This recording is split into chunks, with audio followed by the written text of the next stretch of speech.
Hello everyone, Christopher Maynard here once again, and in this video I'm going to demonstrate how to install a DHCP server. Now DHCP stands for Dynamic Host Configuration Protocol, and what DHCP does is it assigns IP addresses to machines on the network dynamically, which is to say you don't have to go physically to each machine to configure an IP address, but the DHCP server will assign these IP addresses. So let's go to our server machine, server R2 2008, and we'll go to the server manager. Okay, and in the server manager we'll go to roles, so we're going to add a role. Okay, what we're going to do is we're going to add the DHCP server. Click next. Okay, and we will click next. Now on this window here you have to put your parent domain. This is the domain I created early on, chris.com, and it's asking here for the preferred DNS server. Now the DNS server was installed when we installed Active Directory on this machine here, so it's on the same machine here as Active Directory. So this is the loopback address, so we validate that. Click next. Okay, and we're not gonna install Wins. Wins will be the old name resolution, so we click next. This window here we can assign a scope, or what a scope is, it's a range of IP addresses that the DHCP server will use to assign to client machines. However, we're not going to assign a scope here. We're not going to create a scope here. I'll show you how to do that in the next area. Okay, and we are not going to enable DHCP version 6. We are going to use the current credentials, right? And this is your overview. So saying network connection bindings, this is our static address of the machine, which is 192.168.1.1, our static address. Now the DHCP server should have a static address. Alright, the DNS parent domain is chris.com, and the DNS server is at the loopback, which is the same as 192.168.1.1.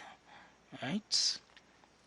Okay, and we haven't defined any scopes as yet, so we click install.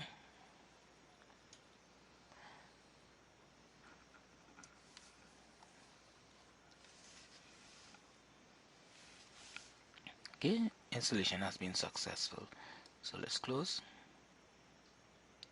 and let's close this. So let's go to start. We go to administrative tools, and we go to the DHCP snapping, and here this is our DHCP server. Now if we go to IP version 4, you'll see add a scope. So let's add a new scope. As I told you before, a scope is a range of IP addresses. So we're going to click next, and we first need to name that scope. So we can call it scope 1, and we give it a description. Let's say this is, call it sales.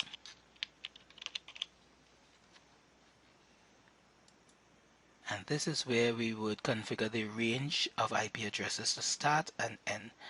Okay, so we're going to start with 192.168.1.1, and we'll go up to 192.168.1.20. Right, so we're going from .1 to .20, so that means the server can assign any number between .1 to .20. We click next. Now it's asking us to add exclusion. An exclusion would be any IP address in the pool that you don't want the machine to assign dynamically. Right? So we will, let's say, start with 192.168.1.1. Now if you recall, .1 is the server IP address, right? So of course we wouldn't want the machine to attempt to assign its own IP address. And we'll go to 192.168.1.5. So we add that, and that is the exclusions, .1 to .5. We click next. This here is the lease duration. So once the machine assigns an IP address, what it does is assign it on a lease. So you can state how long you want that lease to be for days, for hours, or for minutes, right? So we're going to put it for 5 minutes. We click next.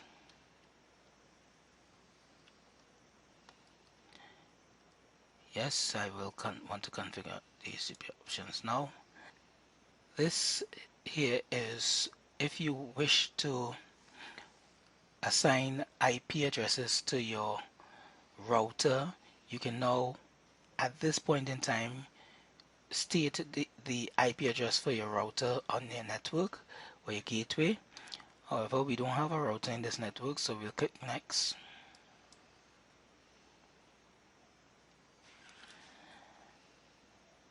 Again, it's asking for our domain name server, which is at the same IP address, so we have the loop back already, so we'll click next. It's asking for the Win server. Remember, we didn't install Win, so we click next. And now we're going to activate the scope. So then we click finish. Okay, so if we go in the scope here, you'll see the address pool.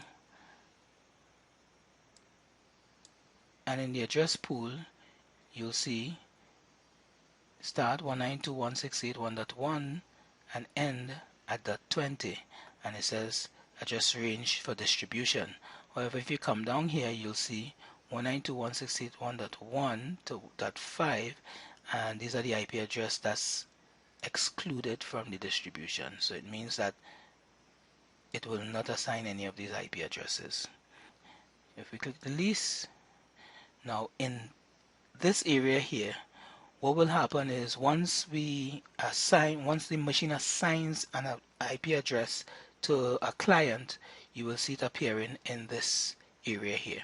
So let's go to our client machines and have the server assign a DHCP address or a IP address via DHCP. So okay, so we go to our area connection. So we'll go here, and as you can see, DHCP enable, and it says no, right? And I have assigned a static address 1.2, and I intentionally assigned this .2 address because I created a exclusion on the DHCP server from .1 to .5. So let's see what's going to happen. We close here, and we go to properties, and now we're going to obtain an IP address automatically. Okay, we close this. As you can see, DHCP enable, yes, and it has now assigned the address 1.6. As you can see, the lease was obtained here, and it expires here 5 minutes after.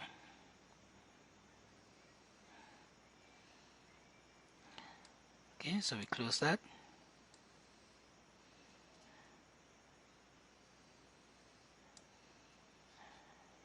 And if we do a command prompt, you can also see it here. If I do an IP,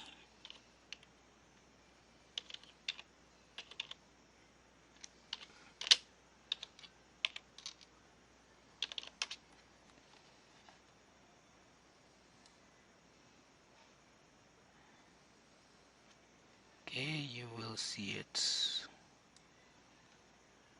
here. DHCP enabled, and it says yes. Auto configuration, yes. And you have 192.168.1.6, and you'll see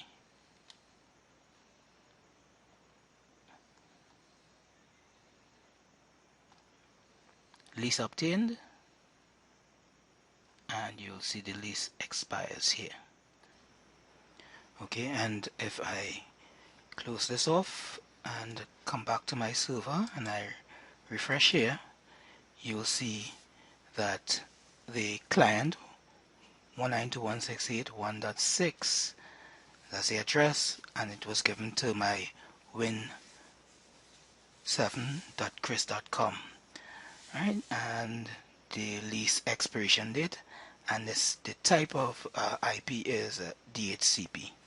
So that's it for my demonstration. I thank you for watching, and I will see you soon. Thanks again. Bye.